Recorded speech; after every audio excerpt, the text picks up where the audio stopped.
Success the school के तहत sports carnival 2023 का आगाज शहर हैदराबाद के मारूफ व मेयारी तालीमी इदारों में से एक सक्सेस द स्कूल जो गुज़श्ता 2 दहाइयों से न सिर्फ तालीम व तरबियत का मरकज है बल्कि तलबा व तालिबात की मजमूई तरक्की यानी ऑलराउंड डेवलपमेंट का महवर भी है। Chairman A18 Telangana news Mohammed Azam Ali. आप सभी का खैर मकदम है A18 तेलंगाना न्यूज़ पर। आज बरोज़ बुध यानी वेडनेसडे बतारीख 27 दिसंबर का दिन है।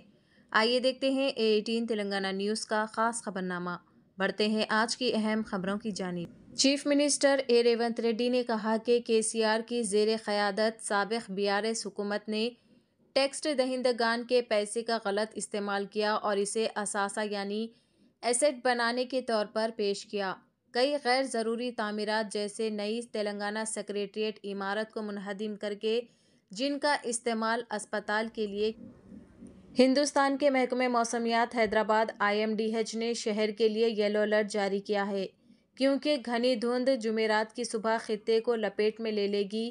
पेशन गोई इब्तदाई घंटों में धुंध की पेशन गोई करती है। इसके बाद जुज़वी तौर पर अबर आलूद आसमान में मुंतकिल होती है।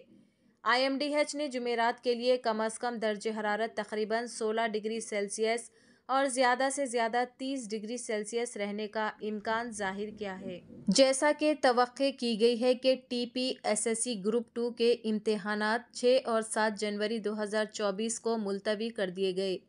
तेलंगाना चीफ मिनिस्टर ए रेवंत रेड्डी ने सरकारी मुलाजिमत के ख्वाहिशमंदों और ग्रुप 2 के इम्तिहानात की तैयारी करने वालों को यकीन दिलाया है कि तेलंगाना में 2 लाख सरकारी मुलाजिमतें दिसंबर 2024 तक फिल हो जाएंगी। అసెంబ్లీలో కూడా హరీష్ కేటీఆర్ దంచుడు గట్లున్నది. ఆడ విషయం లేదు. ఎగిరెగిరి దంచినా ఎగరకుట్ట దంచినా ఆడున్నదంతా గంతే. మేము ఉన్న వాస్తవాలు అక్కడ బయట పెట్టినాం. మా ఆర్థిక మంత్రి గారు మా ఉప ముఖ్యమంత్రి గారు వాస్తవాలను అక్కడ టేబుల్ చేసి మీరు ఏమేం చెప్తారో చెప్పండి అని చెప్పి రోజంతా సమయం ఇచ్చినాం.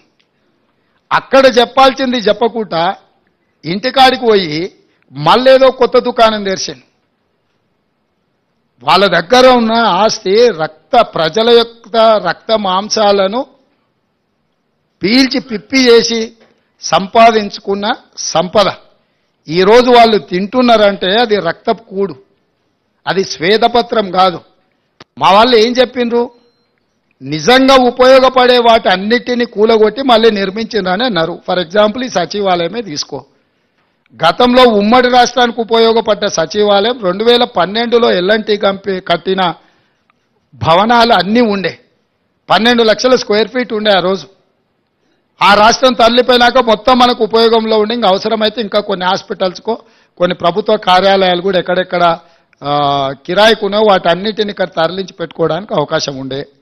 ఒకవేళ ఇది మీకు అచ్చిరాలే, దీన్ని ఏ ప్రభుత్వ ఆసుపత్రిగానో మార్చి కొత్త ఖాళీ జగాలో ఈ సచివాలయాన్ని కట్టినుంటే ఇది ఉపయోగపడుతుండే, అది ఉపయోగపడుతుండే. ఇక్కడ అన్ని రకాల వసతులతో ఉన్న భవనాలను కూలగొట్టి